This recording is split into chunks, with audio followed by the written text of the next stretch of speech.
안녕하세요. 네. 김민지입니다. 네. 그 첫 소식은 보니까 청와대 대통령 관저가 오늘부터 열린다는데 안에 들어갈 수 있는 거예요, 그러면? 네, 이제 74년 만에 국민들에게 문을 연 청와대가 점점 더 깊숙한 곳까지 공개를 음. 하고 있습니다. 오늘부터는 전직 대통령과 가족들이 지냈던 생활 공간까지 볼 수 있게 됐는데요. 지난 10일 청와대 경내가 처음 공개된 이후 춘추관, 영빈관 등이 공개가 됐고, 이번엔 가장 안쪽에 자리한 본관과 관저 내부가 공개가 됩니다. 오늘 새롭게 문을 여는 곳이 본관 1, 2층에 있는 대통령과 영부인의 집무실, 그리고 접견실 등의 공적인 공간이 좀 주를 이루고요. 대통령 가족의 사적 공간인 관저는 창문이 전면 개방이 됩니다. 그래서 이미 출입이 가능해진 관저의 앞뜰에서 창문을 통해서 거실과 침실 등 이제 집안 내부를 볼 수 있는데요. 사진으로 함께 보실까요? 일단 지금 보시는 것은 관저의 거실입니다. 그래서 거실이니까 이제 텔레비전도 보이고 소파도 보이는데 확실히 이 평범한 집들과 비교했을 때는 넓은 모습이죠. 천장도 굉장히 높고요. 또 다음 사진 보시면요. 다음은 이 침실입니다. 관저 내 침실인데 아무래도 가구가 없다 보니까 여기가 침실인지 잘 느낌이 와닿진 않지만 굉장히 넓고 또 역시 천장도 굉장히 높게 만들어진 모습입니다. 또 다음 사진 함께 보시면요. 여기는 이제 관저에 있는 드레스룸입니다. 보시면 장이 굉장히 많이 있죠. 흰색 장도 있고 뒤에 원목으로 된 장도 보이는 모습입니다.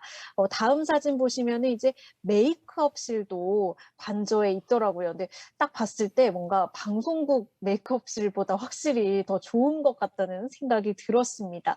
마지막 사진 함께 보시면요. 여기는 관저의 사우나실입니다. 욕조 옆에 사우나를 할 수 있는 공간도 이렇게 별도로 마련된 모습을 보실 수 있습니다. 이렇게 이제 관저 내부가 국민들에게 공개되는 건 이번이 처음인데요. 대통령실에 따르면 청와대 개방 2주를 맞은 24일 기준으로 관람을 신청한 국민 수가 540만 명을 넘었고요. 지금까지 40만 명 이상이 청와대를 다녀갔다고 합니다.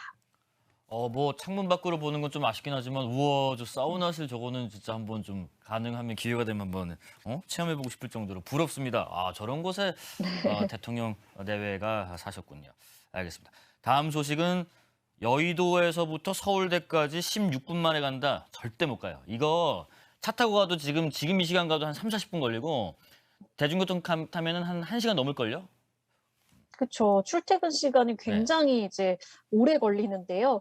이 서울대에서 여의도 출퇴근길을 앞으로는 16분이면 갈 수 있도록 하기 위해서 경전철 신림선이 이번 주말이죠. 모레 개통을 합니다. 음. 신림선은 색강역에서 관악산, 서울대역까지 11개 정거장을 연결하는 총 7.8km 구간의 노선인데요. 출발점에서 종점까지 16분이 걸리고요. 9호선 색강역, 1호선 대방역, 7호선 보라매역, 2호선 신림역 등 4개의 환승역까지 지난다고 합니다. 환승역만 이제 4곳을 지나기 때문에 서울 서남부 지역의 어떤 교통 혼잡 상황이 개선될 것으로 일단 기대가 되는데요. 모레인 28일 새벽 5시 반 첫 차를 시작으로 운행을 시작합니다. 첫 차를 시작으로 출퇴근 시간대에는 3분 30초, 평상시에는 4분에서 10분 간격으로 운행을 한다고 하는데요. 요금은 교통카드 기준으로 지하철과 동일한 성인 1,250원이라고 합니다. 수도권 통합 환승 할인 제도도 그대로 적용된다고 하는데요.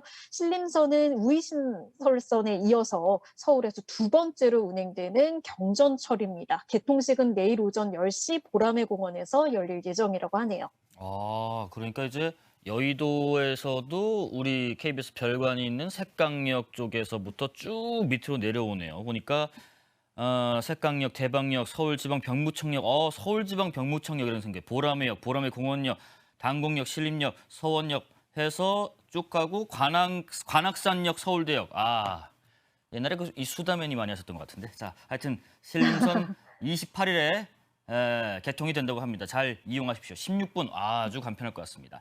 자, 세 번째.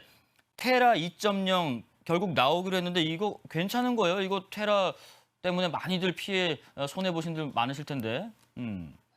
네. 최근 이제 폭락 쇼크로 가상화폐 시장을 굉장히 충격에 빠뜨렸던 가상화폐 테라 루나. 폭락 쇼크가 사실 아직도 진행 중인 가운데 새로운 테라 블록체인이 가동될 것으로 보입니다. 권도영 테라폼렉스 대표가 투표에 붙인 재건안이 우여곡절 끝에 통과됐기 때문인데요.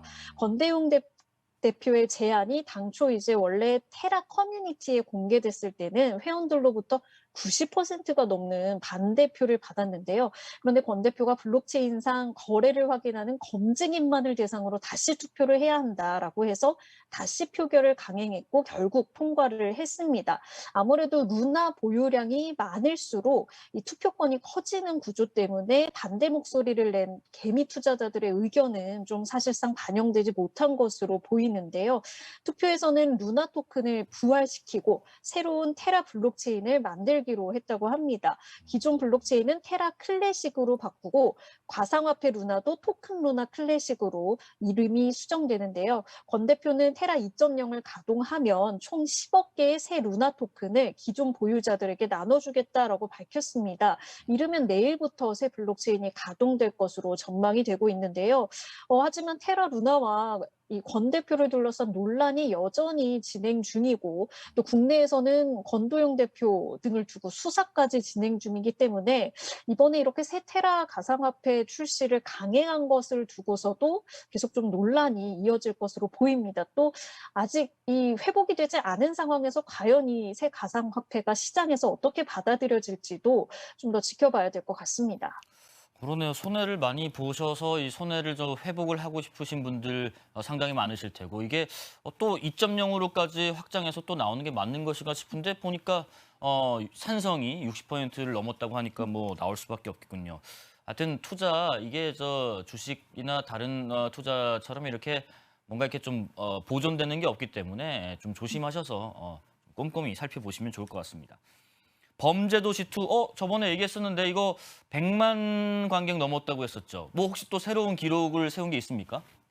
네. 그때 전해드린 것이 얼마 되지 않았는데 벌써 또 새로운 기록을 세웠습니다. 음, 마동석 씨 주연의 범죄도시 2가 한국 영화로는 2 년여 만에 코로나19 이후 처음으로 이제 최다 기록 신기록을 썼습니다. 다시 썼는데요. 영화진흥위원회 집계를 보면 범죄도시 2가 개봉 후 8일 연속으로 박스오피스 1위를 지킨 가운데 어제 자정 기준으로 누적 관객 수가 451만여 명을 기록했습니다. 코로나19 확산 이후 개봉한 한국 영화 중에서는 가장 높은 기록인데요.